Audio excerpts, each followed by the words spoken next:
जय हिंद। आज हम लोग देखने वाले हैं क्लास 10th के बायोलॉजी के चैप्टर नंबर 1 पोषण।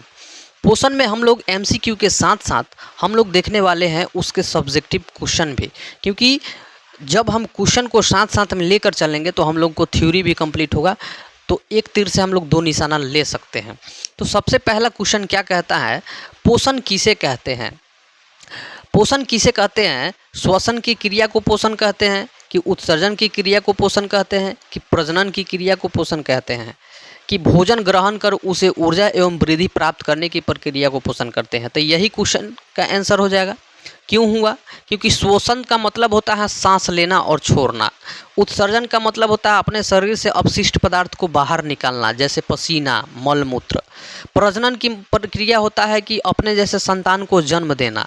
तो ये सारी चीज़ें पोषण का मतलब नहीं होता है। पोषण का असली अर्थ होता है कि हम अपने अंदर भोजन ग्रहण करें और अपने शरीर को ऊर्जा देकर वृद्धि में भूमिका निभाए। ठीक है, अब चलो आगे देखते हैं इसका थ्योरी। थ्योरी क्या कहता है समझ लो बहुत अच्छे से। पोषण क्या है? आपसे क्वेश्चन पूछ सकता है कि पोषण क्या है। तो सबसे पहले भोजन ग्रहण कर उसे ऊर्जा प्राप्त करना, शरीर की वृद्धि करना तथा क्षतिपूर्ति, यहाँ पे गलती लिखा गया है, यहाँ पे क्षतिपूर्ति हो गया। क्या होगा? क्षति, चाहे कटा फटा। क्षति उत्कों को मरम्मत करना ही पोषण कहलाता है। मान लो कहीं मेरा कट गया, फट गया, चाहे मान लो कोई घाव हो गया मेरे शरीर में, तो उसका जो क्षति हुआ है उसका पूर्ति कौन करेगा? तो वह पोषण ही करेगा। पोषण कैसे करेगा? तो उसको ऊर्जा में बदलेगा, पहले एटीपी में बदलेगा। माइटोकॉन्ड्रिया एडिनोट्राइफॉस्फेट होता है ना, 38 एटीपी, तो उसमें पहले बदलेगा, उसके बाद हमारा क्षतिपूर्ति करेगा। ठीक है, तो क्वेश्चन पूछेगा पोषण क्या है तो आप लोग लिख दोगे। चलिए, आपका ऑब्जेक्टिव भी हो गया, सब्जेक्टिव भी हो गया। अगला आपका देखते हैं, अगला क्वेश्चन क्या कहता है। क्वेश्चन नंबर 2, जो जीव अपना भोजन स्वयं बनाते हैं उन्हें कहते हैं। जो जीव खुद अपना भोजन बनाए, मतलब दूसरे पर निर्भर ना रहे, उसे क्या कहते हैं? परपोषी कहते हैं, कि सर्वहारी कहते हैं, कि अपघटक कहते हैं, कि स्वपोषी कहते हैं? तो स्वपोषी कहते हैं। क्यों कहते हैं? क्योंकि जो स्वयं, स्वयं यहीं से पकड़ लीजिएगा, जो स्वयं मतलब खुद, जो अपना भोजन खुद बनाए तो वह स्वपोषी होगा। जो अपने शरीर को खुद पोषे वह स्वपोषी होगा। अब परपोषी का मतलब क्या होता है? जो दूसरे से अपना भोजन ग्रहण करे, मतलब दूसरे पर निर्भर रहे। सर्वहारी का मतलब क्या होता है? सर्वहारी मतलब मांस मछली शाक सब्जी, यानी शाकाहारी प्लस मांसाहारी दोनों रहे, उसको सर्वहारी कहते हैं। अपघटक का मतलब क्या होता है? जो भी चीज़ हम लोग खाते हैं उत्पाद के रूप में, जो भी हमारे दुनिया में, पर्यावरण में जो भी चीज़ है, जो भी प्रक्रिया होती है, जैसे मान लो कि आप लोग देखे होंगे कुकरमुत्ता, जिसको हम लोग मशरूम कहते हैं, तो उसको खाते भी हैं हम लोग। तो यह प्रकृति के एक प्रकार से अपघटक है और उसको हम लोग खाते भी हैं, तो याद रखना। तो यहाँ पे तो पूछ रहा है कि जो अपना भोजन खुद बनाए उसे क्या कहते हैं? तो स्वपोषी कहते हैं। अब समझो कि पोषण के कितने प्रकार होता है। आपसे पूछेगा तो आप लोग फंस जाइएगा। इससे अच्छा है कि हम लोग जान लेते हैं, थ्योरिया जानने रहेंगे तब ना। तो पोषण के कितने प्रकार होता है? तो बाबू पोषण के 2 प्रकार होता है। मुख्यतः पोषण के कितने प्रकार होता है? 2 प्रकार होता है। एक तो होता है स्वपोषी और दूसरा का होता है परपोषी। यहाँ पे डबल दे दिया है, इसको कट कर दीजिएगा। ठीक है, एक होता है स्वपोषी, एक होता है परपोषी, याद रखिएगा। अब परपोषी का जो है ना भी अलग अलग भाग होता है ना। परपोषी का भी अलग अलग 3 भाग होता है। समझ रहे हो ना? कितने भाग होता है? 3 भाग होता है। कैसे कैसे? तो एक होता है, यहाँ पे लिख देते हैं, एक होता है आपका मृतजीवी, मृतजीवी, परजीवी और प्राणी सम, प्राणी सम। समझ रहे हो ना? ये होता है। परपोषी के कितने भाग? 3 भाग। अब पोषण के कितने भाग? 2 भाग, स्वपोषण और परपोषण। लेकिन परपोषी का कहेगा, परपोषी के कितने भाग? तो 3 भाग, एक मृतजीवी, एक परजीवी और एक प्राणीसम। क्लियर? चलिए, अगला क्वेश्चन आपका कहता है कि निम्नलिखित में कौन सा परपोषी जीव है? परपोषी मतलब दूसरे पर अपना भोजन के लिए आश्रित रहे। मनुष्य, गाय, हरा पेड़ पौधा, अमीबा। यहाँ पे क्वेश्चन जो है ना बाबू, थोड़ा डिफरेंट दे दिया है। कैसे कैसे डिफरेंट दे दिया है? यहाँ पे स्वपोषी जीव है, ओ सॉरी सॉरी सॉरी, स्वपोषी न कह रहा है जी। निम्नलिखित में कौन स्वपोषी है? स्वपोषी मतलब खुद से अपना भोजन बनाता हो। तो हरा पेड़ पौधा अपना भोजन खुद बना लेता है। क्लियर? हमको लगा है परपोषी पूछ रहा है। चलिए अगला देखते हैं। तो स्वपोषी पोषण क्या है? क्वेश्चन पूछ सकता है ऐसे 2 नंबर से, 2 नंबर से आपको पूछ देगा तो क्या करोगे? वहाँ पे तो लिखना पड़ेगा ना आपको, नहीं तो 2 नंबर आपका कट जाएगा। तो देखो, स्वपोषी मतलब स्वयं मतलब अपना, पोषी मतलब पोषण करना, शरीर को भोजन ग्रहण करा के पोषण करना, अपना शरीर को क्या करना? अनुरक्षण करना। तो स्वपोषी का मतलब होता है अपना भोजन स्वयं बनाना। तो जब यहाँ पे देखो कैसे घुमा फिरा के दिया हुआ है। देखो, जब जीव, जीव मतलब कथी? यहाँ पे पौधा का बात हो रहा है। पौधा भी एक प्रकार के क्या है जी? सजीव ही है। जब जीव सूर्य के प्रकाश, कार्बन डाइऑक्साइड, जल की सहायता से अपना भोजन स्वयं बनाते हैं, उसे स्वपोषी कहते हैं। कैसे बनाते हैं आप लोग यहाँ पे चित्र के माध्यम से देख सकते हो, लेकिन हम आगे ये प्रकाश संश्लेषण के बारे में बताएंगे तो वहाँ पे आपको क्लियर हो जाएगा। चलिए अगला देखिए, क्वेश्चन क्या कहता है बाबू? 4 नंबर, प्रकाश संश्लेषण के लिए आवश्यक गैस कौन सा होता है? आवश्यक गैस, सबसे ज़्यादा आवश्यक गैस कौन सा होता है? किसके लिए? प्रकाश संश्लेषण के लिए। ठीक है, अब कहिएगा, इसमें एक कॉन्सेप्ट आपको बताएंगे, टेंशन नहीं लीजिए। तो प्रकाश संश्लेषण के लिए ऑक्सीजन तो जरूरी है नहीं, नाइट्रोजन जरूरी है नहीं, हाइड्रोजन जरूरी है नहीं। यहाँ पे हाइड्रोजन ऐसे हो जाएगा, तो क्या हो जाएगा? कार्बन डाइऑक्साइड, जिसको CO2 कहते हैं। अब एक सवाल आपसे रहेगा कि अगर आपसे क्वेश्चन पूछ दिया जाए कि बताओ बाबू, पेड़ पौधा श्वसन में कौन सा गैस का उपयोग करता है? पेड़ पौधा भी श्वसन करता है, बात समझ रहे हो ना? पेड़ पौधा भी श्वसन करता है। तो पेड़ पौधा जो श्वसन करते हैं, वह श्वसन की प्रक्रिया में कौन सा गैस का उपयोग करते हैं? तो याद रखना, जो मानव करता है ना, वही पेड़ पौधा भी करता है, यानी ऑक्सीजन। याद रखिएगा, ऑक्सीजन। पेड़ पौधा श्वसन में कौन सा चीज़ करता है? ऑक्सीजन को ग्रहण करता है, याद रखिएगा, और छोड़ता भी है। इसीलिए कहा जाता है राती खानी, राती खानी यानी रात के समय कभी भी पेड़ के नीचे नहीं सोया जाता है। ज़्यादातर नीम, पीपल, ये सब पेड़ के नीचे नहीं सोया जाता। क्यों? क्योंकि वहाँ पे ऑक्सीजन ले रहा है तो वो कन्फर्म में CO2 फेंकेगा। यहाँ प्रकाश संश्लेषण की प्रक्रिया थोड़े हो रहा है, यहाँ तो आपका श्वसन की प्रक्रिया हम कह रहे हैं ना, क्योंकि सजीव है तो वो भी श्वसन करेगा ना जी। सजीव का यही ना लक्षण है कि वह श्वसन करे, उत्सर्जन करे, परिवहन करे, ये सब लक्षण है ना, लगभग गति करे। तो याद रखिएगा, यहाँ प्रकाश संश्लेषण की बातें नहीं कर रहा हूँ। प्रकाश संश्लेषण की अगर बातें करूँगा तो ये तो CO2 होगा। प्रकाश संश्लेषण में आवश्यक गैस कौन है? तो CO2 हो गया। लेकिन हमने कहा क्या कि श्वसन में कौन सा गैस का उपयोग करती है? तो याद रखिएगा, ये O2। O2 कौन सा? O2 मतलब ऑक्सीजन। क्लियर?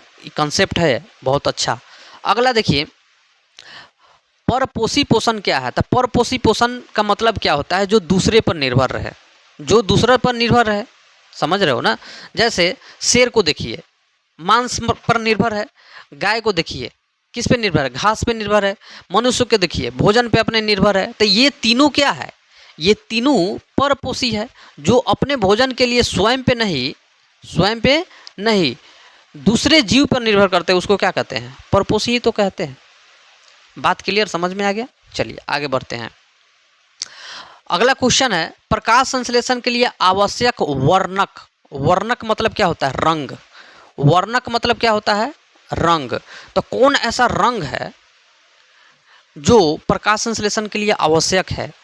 रंग यहाँ पे कॉन्सेप्ट नहीं कह रहा है, यहाँ पे कह रहा है कि कौन ऐसा पदार्थ है, चाहे कौन ऐसा चीज़ है जो हरे रंग का होता है, मतलब वर्णक में होता है, रंग में होता है।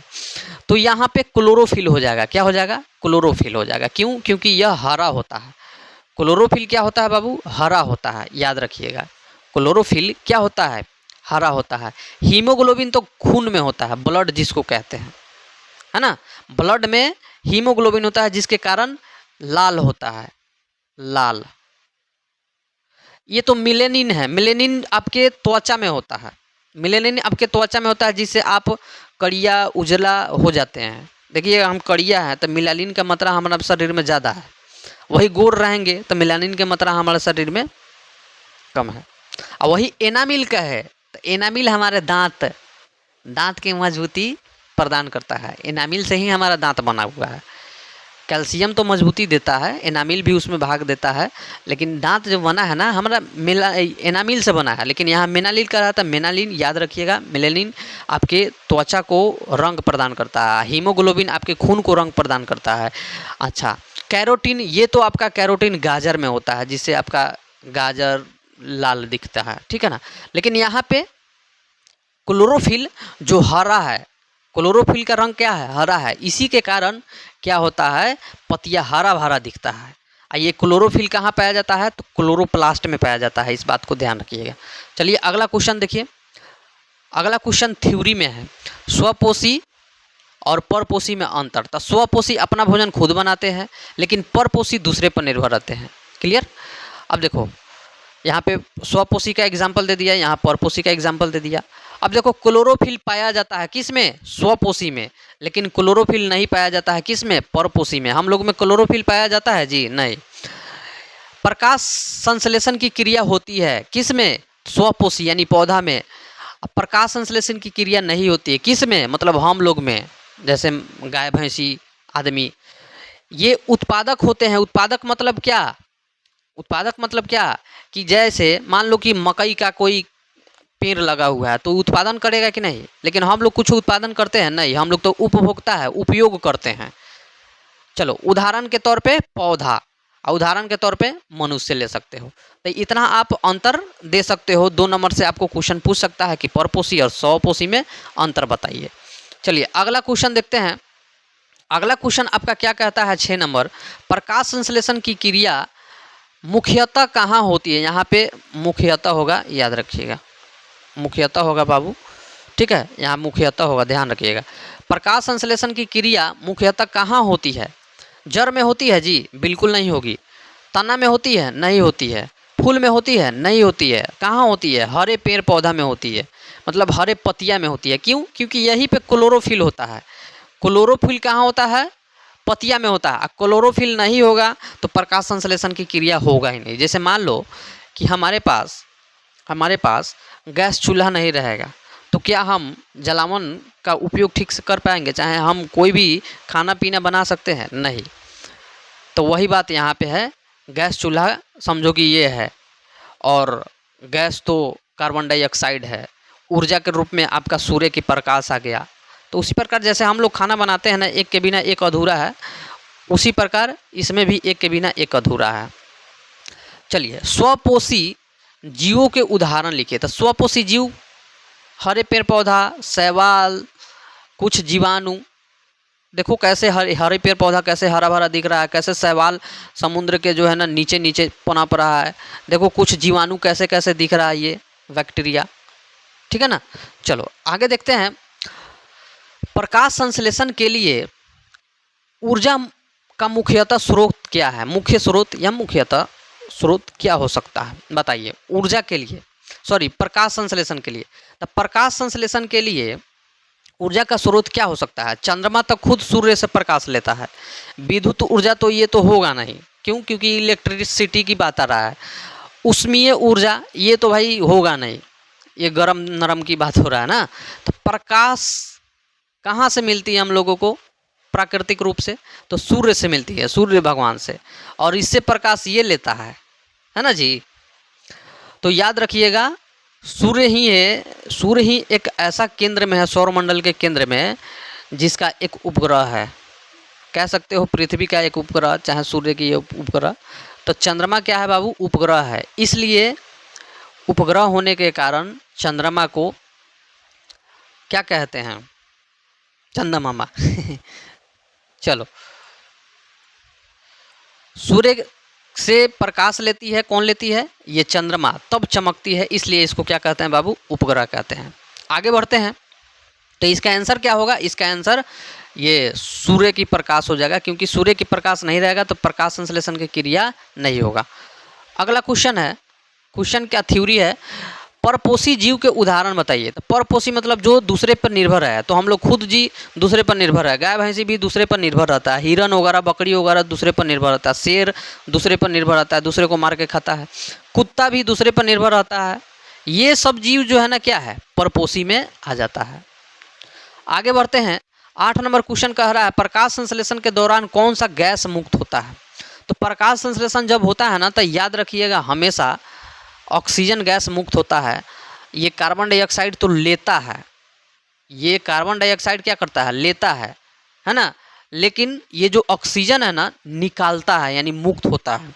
चलिए प्रकाश संश्लेषण की प्रक्रिया हम बता देते हैं, इसमें आप लोगों को बुझा जाएगा। देखो यहाँ जो प्रकाश संश्लेषण लिखा हुआ है ना, ठीक है ना, संश्लेषण ऐसे लिखा है, ध्यान से रखिएगा।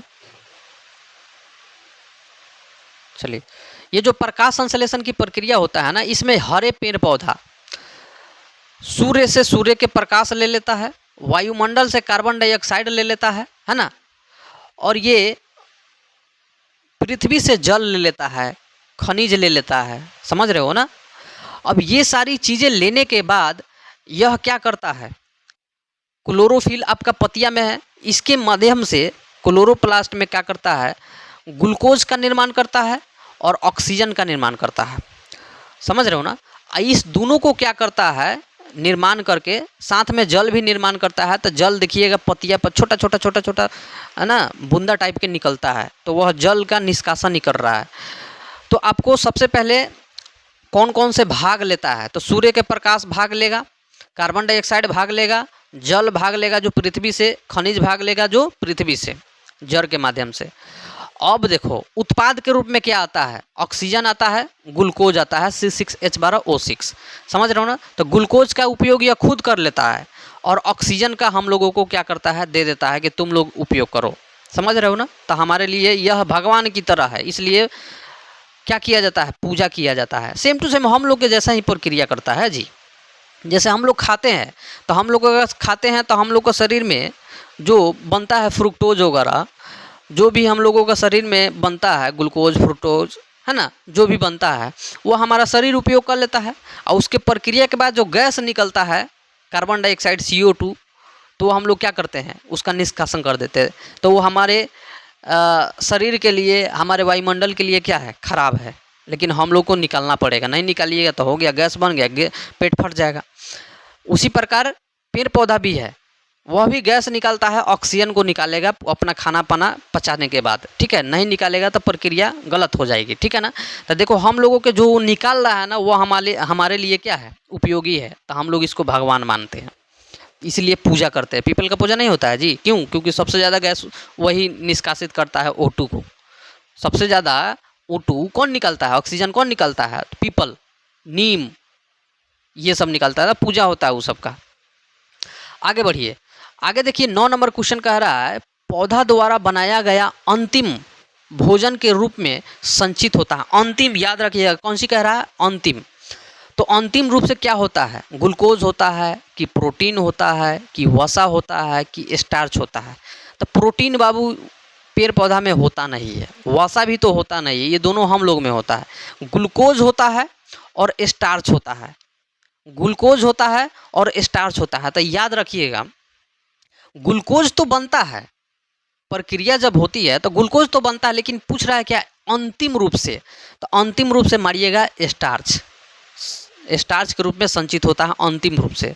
लेकिन उत्पादक होता है ग्लूकोज, लेकिन अंतिम रूप से स्टार्च ही संचित होता है। आगे बढ़िए, यहाँ पे देखिए प्रकाश संश्लेषण को परिभाषित करना है ना। तो सूर्य के प्रकाश एवं क्लोरोफिल की उपस्थिति में कार्बन डाइऑक्साइड और जल से ग्लूकोज का निर्माण होता है तथा ऑक्सीजन का उत्सर्जन होता है। उत्सर्जन मतलब निष्कासन, मतलब निकलना।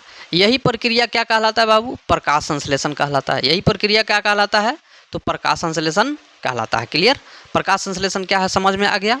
आगे बढ़िए, आगे देखिए क्वेश्चन क्या कह रहा है, पौधे वायुमंडल से कार्बन डाइऑक्साइड यानी CO2 का बात कर रहा है, किसके द्वारा ग्रहण करता है।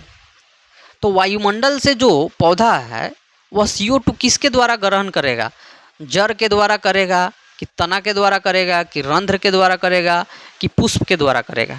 तो बाबू इसमें पुष्प का कोई भागीदारी है नहीं, तना की है, जड़ की है, लेकिन यह तो मिट्टी में रहता है तो इसमें CO2 जाएगा नहीं। तना से ऑक्सीजन का निष्कासन वासन होता है, ठीक है ना। तो इससे होता है ना, तो याद रखिएगा रंध्र से करता है। रंध्र एक छिद्र होता है, उसको स्टोमेटा भी कहते हैं, जो पतियों में पाया जाता है, ठीक है ना। तो रंध्र से कार्बन डाइऑक्साइड का क्या करता है, निष्कासन करता है, याद रखिएगा। आगे देखिए, प्रकाश संश्लेषण के लिए आवश्यक शर्त क्या है। मतलब जैसे हम लोग खाना बनाते हैं ना, तो खाना बनाने में हम लोग को आवश्यक शर्त होगा ना कि चूल्हा जलाएंगे, ये बर्तन को गर्म करेंगे, उसमें सामान रखेंगे, जो भी करना है करेंगे, एक प्रक्रिया से करते हैं।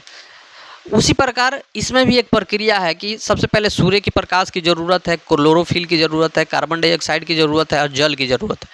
ये सभी चीज़ें जब होगी तो एक प्रकाश संश्लेषण की प्रक्रिया क्या होगी, संपन्न होगी। तो कहाँ कहाँ से लेते हैं, तो सूर्य से सूर्य के प्रकाश ले लेते हैं, पतिया से क्लोरोफिल, और वायुमंडल से आपका कार्बन डाइऑक्साइड, और जड़ से आपका जल, ठीक है ना। चलिए आगे बढ़ते हैं। अगला क्वेश्चन कह रहा है कि रंध्र मुख्य रूप से कहाँ पाए जाते हैं। मतलब रंध्र जो होता है, जिसको हम लोग कहते हैं स्टोमेटा या फिर कहते हैं छिद्र, यह कहाँ पाए जाते हैं। तो अभी तो बताया है कि वह पतियों में पाए जाते हैं। कहाँ पाए जाते हैं बाबू, तो रंध्र हमेशा पतियों में पाए जाते हैं, है ना, याद रखिएगा। चलिए अब देखो क्लोरोफिल क्या है, इससे संबंधित आ गया क्वेश्चन। तो ये क्वेश्चन पूछ सकता है ना, इसलिए हम आप लोगों को थ्योरी भी करा दे रहे हैं, क्वेश्चन भी करा दे रहे हैं, ऑब्जेक्टिव के साथ सब्जेक्टिव, ठीक है ना।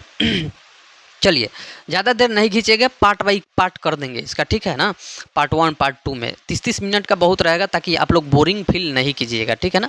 चलिए, तो क्लोरोफिल क्या है, इसका कार्य लिखिए। तो क्लोरोफिल बाबू यह पत्तियों में पाया जाता है। कहाँ, पत्तियों में पाया जाता है। और यह क्या करता है, सूर्य के प्रकाश को अवशोषित करता है। अवशोषित मतलब सोखना। सूर्य के प्रकाश को सोखने का अगर कार्य करता है तो वह क्लोरोफिल करता है। इसलिए पौधों के प्रकाश संश्लेषण में क्लोरोफिल का होना आवश्यक है। वो नहीं होगा तो प्रकाश संश्लेषण को सोखेगा नहीं, और जब प्रकाश संश्लेषण को प्रकाश को सोखेगा नहीं, और जब प्रकाश को सोखेगा नहीं तो पत्तियाँ प्रकाश संश्लेषण को प्रक्रिया कर ही नहीं सकता है। तो इस बात को ख्याल रखिएगा। अगला क्वेश्चन कह रहा है क्या कि प्रकाश संश्लेषण में जल पौधे को कहाँ से प्राप्त होता है। तो हम लोग तो ये सारी चीज़ें पढ़ लिए हैं कि जड़ से प्राप्त होता है। देखो ना, ऐसे ऐसे जड़ दिया था ना, जड़ से प्राप्त होता है, ठीक है ना जी। वायु से तो आपका CO2 प्राप्त होता है ना। फूल से तो कोई आपका प्रक्रिया होता नहीं है। तना से तो ऑक्सीजन की जो है ना लेन देन होता है, तो इसका बात छोड़ दो। तना से, वातरंध्र से, ठीक है ना, मूल रोम से, ये तीनों से जो है ना ऑक्सीजन का आदान प्रदान होता है। श्वसन में पौधा श्वसन करता है, तो 3 तरह से, एक आपका रंध्र यानी पतिया से, दूसरा का मूल रोम मतलब जो जड़ है उससे, वातरंध्र मतलब तना से ऑक्सीजन का आदान प्रदान करता है, ठीक है ना, श्वसन में। लेकिन यहाँ प्रकाश संश्लेषण कह रहा है ना, तो यहाँ पे CO2 करेगा सिर्फ पतिया से, इधर उधर से नहीं करता है, याद रखिएगा। और अगर जल की बात कर रहा है, तो जल की बात कर रहा है ना, तो वह जड़ से करता है। तो इसका क्या हो जाएगा, आंसर 12 का B हो जाएगा। चलिए आगे क्वेश्चन देखते हैं। हरित लवक क्या है। हरित लवक मतलब क्लोरोप्लास्ट जिसको कहते हैं। जहाँ क्लोरोफिल होता है उसी को हम लोग कहते हैं क्लोरोप्लास्ट। समझ रहे हो ना, जहाँ पे क्लोरोफिल उपस्थिति होते हैं उसी को हम लोग क्या कहते हैं, क्लोरोप्लास्ट कहते हैं, याद रखिएगा।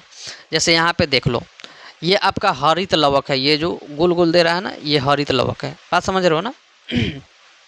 और इसी में क्या होता है बाबू, क्लोरोफिल होता है, याद रखिएगा। क्लोरोप्लास्ट में ही क्लोरोफिल होता है। देखो यहाँ पे हरित लवक पौधों की कोशिकाओं में पाया जाता है। ये कोशिका का चित्र बना दिया है ना, इसी के अंदर ऐसे ऐसे छोटा छोटा करके क्या होता है, हरित लवक होता है, जो हरा रंग के होता है, हरा रंग के कोशिकांग होता है, जिसमें क्लोरोफिल उपस्थित होता है। यही प्रकाश के अवशोषित करने का कार्य करता है।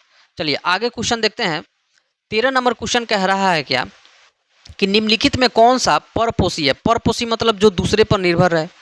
परपोषी मतलब जो दूसरे पर निर्भर है। तो दूसरे पर निर्भर आम का पेड़ रहेगा ना, ये तो खुद स्वपोषी है। घास ये खुद स्वपोषी है। शैवाल ये खुद स्वपोषी है। तब मनुष्य दूसरे पर निर्भर रहता है। इट मीन्स कहने का मतलब कि पेड़ पौधा पे हम लोग निर्भर रहते हैं कि नहीं, जीव जंतु को मार के खाते हैं कि नहीं, ऐसा नहीं करना चाहिए लेकिन खाते हैं कि नहीं। तो ये सब क्या है, दूसरे पर निर्भरता की बात करता है। तो आपका ये C नंबर आंसर सही हो जाएगा।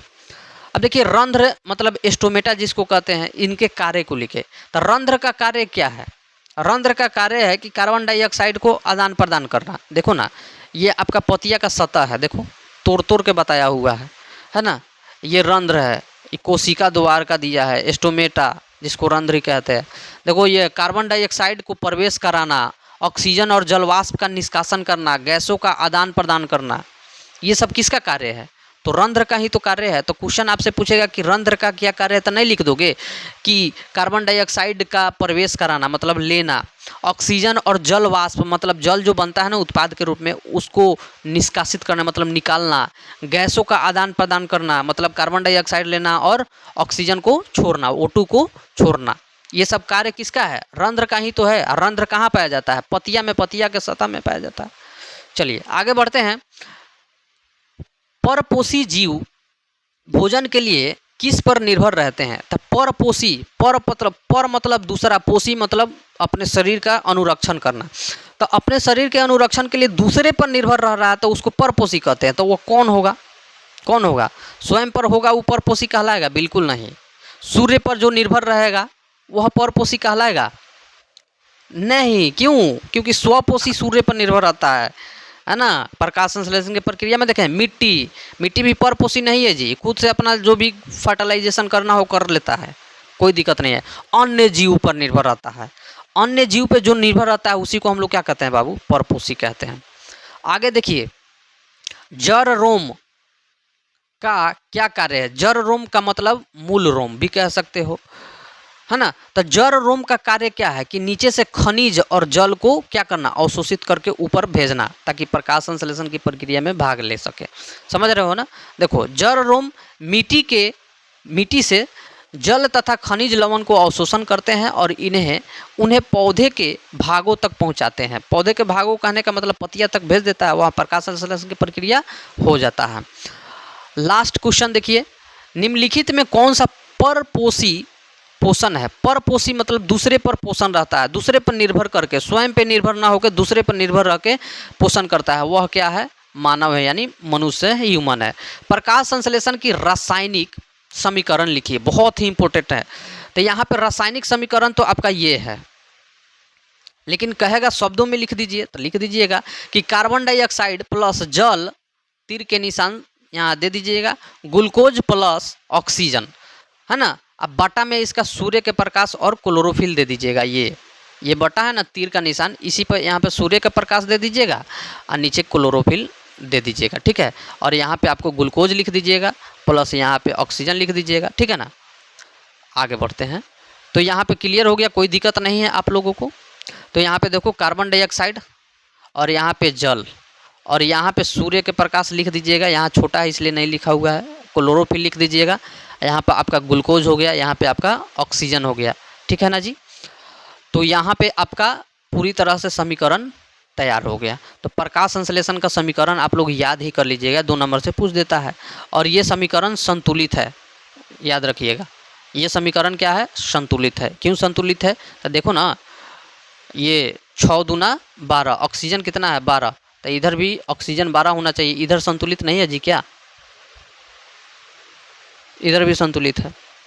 ऑक्सीजन इधर 12 हो गया ना, ऑक्सीजन इधर 12 हो गया, तो 6 दूनी 12, ऑक्सीजन भी इधर भी 12 है। क्लियर। अब देखो हाइड्रोजन इधर कितना है? 6 दूनी 12, तो इधर भी हाइड्रोजन 12 गो है। देखो 6 दूनी 12 गुना करेंगे तो, अब देखो यहाँ पे भी हाइड्रोजन क्या है? 12 गो है, ठीक है। अब कार्बन देखते हैं, कार्बन कितना है? कार्बन यहाँ पे 6 है, तो कार्बन भी यहाँ पे 6 है, तो कार्बन भी यहाँ पे 6 ही है। 1 होता है तो 1 से गुना करिएगा, 6 में तो 1 ना होगा, तो इधर 6, तब 12 दूना 24 और 24 और 6 कितना होता है? 30।